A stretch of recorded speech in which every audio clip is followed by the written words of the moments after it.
Assalamualaikum warahmatullahi wabarakatuh.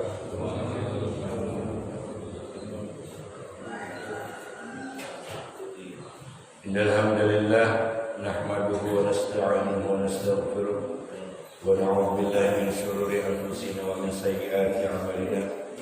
May yahdihillahu fala mudilla lahu wa may yudlil fala hadiya lahu. Asyhadu an la ilaha illallah la syarika lahu wa asyhadu anna Muhammadan abduhu wa rasuluhu la nabiyya ba'dah. Allahumma salli wa sallim ala sayyidina wa syafi'ina wa maulana Muhammadin wa ala alihi wa sahbihi wa man tabi'ahum bi ihsan ila yaumiddin. Amma ba'd. Rabbana atina min ladunka rahmatan wa hayyi lana min amrina rashada. Rabbana zidna ilman wa alhiqna bis salihin. Subhanaka la ilma lana illa ma 'allamtana innaka antal alimul hakim. Rabbi shrah li sadri wa yassir li amri wahlul 'uqdatam min lisani yafqahu qawli. Rabbi a'udzu bika min hamazati syayatin wa a'udzu bika rabbi an yahdurun. Shadaqallahul azim.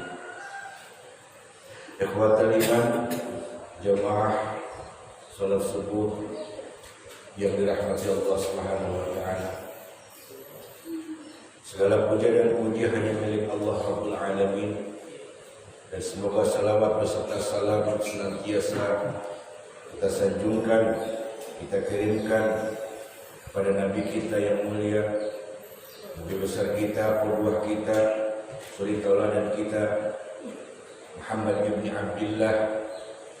Mudah-mudahan senantiasa Allah mencurahkan rahmatnya, salawat serta salamnya kepada beliau, dan semoga kita diakui sebagai umatnya sehingga kita mendapatkan syafaat kelak yaumil qiyamah. Amin ya rabbal alamin. Ya rabbal alamin. Ikhwatal iman rahimani wa rahimakumullah jami'an. Masih dalam kajian Al-Kabair tentang dosa-dosa besar. Mudah-mudahan kita dihindari oleh Allah dari perbuatan dosa besar, dan senantiasa kita memohon kepada Allah agar kita diberikan kekuatan iman Islam kita, sehingga kita tidak tergiur oleh bisikan rayuan dari iblis la'natullah yang membawa kita kepada perbuatan-perbuatan yang dimurkai oleh Allah dan dibenci oleh Nabi kita Muhammad sallallahu alaihi wasallam. Ikhwatal iman, kajian Al-Kabair ini demi Allah saya katakan, yang pertama untuk menguatkan iman kita, akidah kita, agar kita tidak terkecoh, agar kita tidak mudah terbisik oleh rayuan iblis. Yang kedua, kenapa saya membawakan kajian Al-Kabair ini? Maksud dan tujuan saya bukan untuk menyinggung daripada seseorang, tapi tujuan Al-Quran dan hadis ini adalah untuk mengingatkan. Saya hanya sebatas menyampaikan apa yang diperintahkan oleh Allah wa tawassul haq. Wajib disampaikan kebenaran itu walaupun pahit adanya. Bagi orang yang merasa tersinggung, itu bukan tujuan saya untuk menyinggung, tapi untuk sebatas mengingatkan, karena ini perintah Allah, juga perintah dari Nabi kita Muhammad SAW. Kalau hal ini tidak saya sampaikan dalam kesempatan kajian-kajian ilmu, maka saya berdosa di hadapan Allah, dan mungkin saya akan dituntut oleh para jamaah nanti kelak di hadapan Allah. Mumpung saya masih ada umur, mumpung kita masih diberikan kesempatan hidup oleh Allah, mari kita pergunakan sisa waktu hidup kita ini untuk senantiasa menguatkan iman kita, Islam kita, taat kita kepada Allah. Sebab Allah berpesan kepada kita, janganlah kalian mati kecuali dalam keadaan beriman, bertakwa kepada Allah Subhanahu wa taala. Kita didatangkan ke muka bumi ini dalam keadaan suci bersih, dan kita kembali kepada Allah pun juga harus dalam keadaan suci dan bersih. Mudah-mudahan kita dimatikan oleh Allah dalam keadaan husnul khatimah. Amin ya rabbal alamin. Ikhwatul iman rahimani wa rahimakumullah jami'an. Kesempatan kali ini Al-Fakir menyampaikan dosa besar menggambar, melukis, mengukir atau membuat patung makhluk yang bernyawa. Banyak manusia yang terkecoh dengan sebuah hiasan, lukisan, atau mungkin sesuatu yang kecil dengan melupakan sesuatu yang besar. Banyak di antara kita manusia terkagum-kagum dengan hal-hal yang kecil,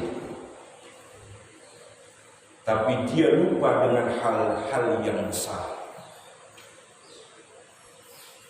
Contohnya seperti seorang pelukis yang menggambar sebuah pemandangan, maka pasti orang yang melihat hasil dari lukisannya itu merasa takjub, merasa terkagum-kagum betapa hebatnya orang ini melukis hingga mirip keadaannya.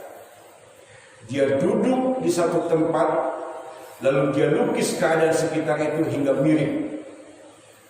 Tidak terbuang jauh, mirip sekali, bahkan orang yang melihat terkagum-kagum, takjub. Tapi orang yang melihat itu tidak merasa kagum, tidak merasa takjub dengan keadaan yang aslinya, yang Maha menciptakan alam itu. Dia malah terkagum-kagum kepada si pelukisnya. Kebanyakan orang seperti itu. Ini yang berarti melupakan sesuatu yang besar, membanggakan sesuatu yang biasa saja. Padahal sebenarnya kita sadar atau enggak sadar, sang pelukis itu sedang menciplak ciptaan Allah. Menciplak yang ada di depannya. Sementara sang pencipta Allah Subhanahu wa taala yang telah menciptakan dengan luar biasa sempurnanya apapun yang ada di langit dan yang ada di bumi, manusia kebanyakan menganggap biasa-biasa saja. Banyak orang terkagum-kagum dengan seorang pelukis, tapi dia lupa dengan sang Maha Penciptanya. Ketahuilah ikhwatal iman, bahwasanya Allah Subhanahu wa taala melarang kepada kita, wabil khusus bagi merasa yang beriman kepada Allah dan Rasul-Nya, untuk menyaingi ciptaan Allah Subhanahu wa taala. Dilarang manusia untuk menyaingi ciptaan Allah Subhanahu wa taala. Allah enggak suka disaingi. Allah enggak suka diduain.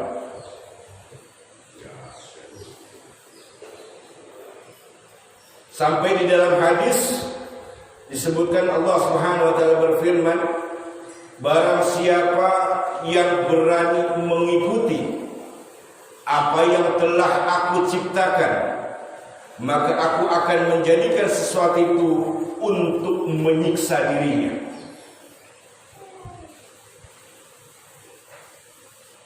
Yang jelas Allah Subhanahu wa taala melarang kepada manusia untuk menggambar, melukis, mengukir atau membuat patung makhluk yang bernyawa seperti manusia dan hewan.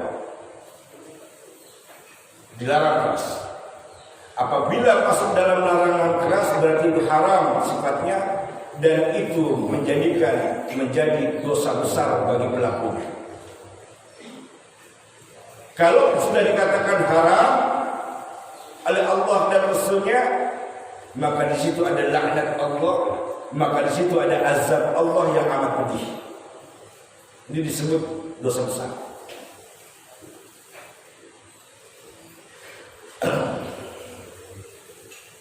Ikhwatal iman rahimani wa rahimakumullah jami'an. Menggambar, melukis, mengukir atau membuat patung yang sifatnya bernyawa seperti manusia dan hewan, baik itu di pakaian yang ada kita suka